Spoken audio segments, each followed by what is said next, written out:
রাজ্যের বিভিন্ন জায়গার পাশাপাশি বুধবার ইটাহার ব্লকেও আনুষ্ঠানিকভাবে শুরু হলো বিজেপি সরকারের অন্নপূর্ণা যোজনার আর্থিক সুবিধা প্রদানের প্রক্রিয়া। বুধবার ইটাহার ব্লক প্রশাসনের পক্ষ থেকে এই কর্মসূচির আয়োজন করা হয় বিডিও অফিস প্রাঙ্গণে। নবান্ন থেকে রাজ্যের মুখ্যমন্ত্রী শুভেন্দু অধিকারী ভার্চুয়ালি এই কর্মসূচির সূচনা করে প্রথম ধাপে 28,25,729 জন উপভোক্তাকে সরকারি ব্যাংক অ্যাকাউন্টে 3,000 টাকার আর্থিক সহায়তা প্রদান করেন। সেই মতো ইটাহার ব্লকে প্রায় 10,000 উপভোক্তাকে এই সুবিধা প্রদান করা হয়। এদিনের কর্মসূচিতে উপস্থিত ছিলেন বিধায়ক মোশাররফ হোসেন, বিডিও দিব্যেন্দু সরকার, পঞ্চায়েত সমিতির সভাপতি রীনা সরকার, পঞ্চায়েত সমিতির কর্মাধ্যক্ষ পূজা দাস সহ অন্য জনপ্রতিনিধিরা। ইটাহার ব্লকের প্রায় শতাধিক উপভোক্তার হাতে অনুষ্ঠান মঞ্চ থেকে অন্নপূর্ণা যোজনার সরকারি শংসাপত্র তুলে দেন বিডিও সহ উপস্থিত জনপ্রতিনিধিরা। এই বিষয়ে স্থানীয় পঞ্চায়েত সমিতির সভাপতি রীনা সরকার কি জানিয়েছেন শুনুন। আজকে আমাদের সরকারিভাবে আমাদের মুখ্যমন্ত্রী মাননীয় শুভেন্দু অধিকারী আমাদের অন্নপূর্ণা ভাণ্ডার, যেটা আগে লক্ষ্মীর ভাণ্ডার ছিল সেটাই পরিবর্তে আমাদের অন্নপূর্ণা ভাণ্ডার হয়েছে, সেটারই আজকে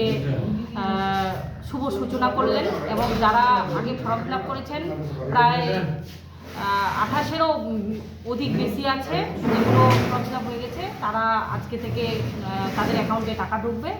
এবং যারা এখনও করেনি তারাও অ্যাপ্লিকেশন করবে এবং তাদেরও অ্যাকাউন্টে এই 3,000 টাকা করে ঢুকবে। উত্তর দিনাজপুর ইটাহার থেকে নিজস্ব প্রতিনিধির রিপোর্ট, টাইমস 14 বাংলা। আরো নিত্য নতুন ভিডিও পেতে এবং তথ্য জানতে আমাদের ফেসবুক পেজকে লাইক ও ফলো করে রাখুন। সেই সঙ্গে টাইমস 14 বাংলার ইউটিউব চ্যানেলকে সাবস্ক্রাইব করতে ভুলবেন না।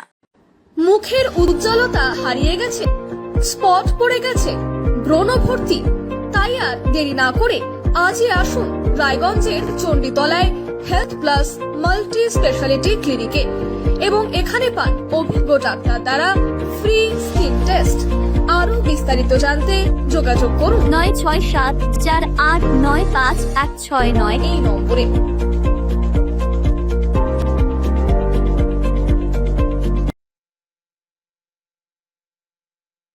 আজ তোমার বিয়ে, সাজলো নতুন সাজে।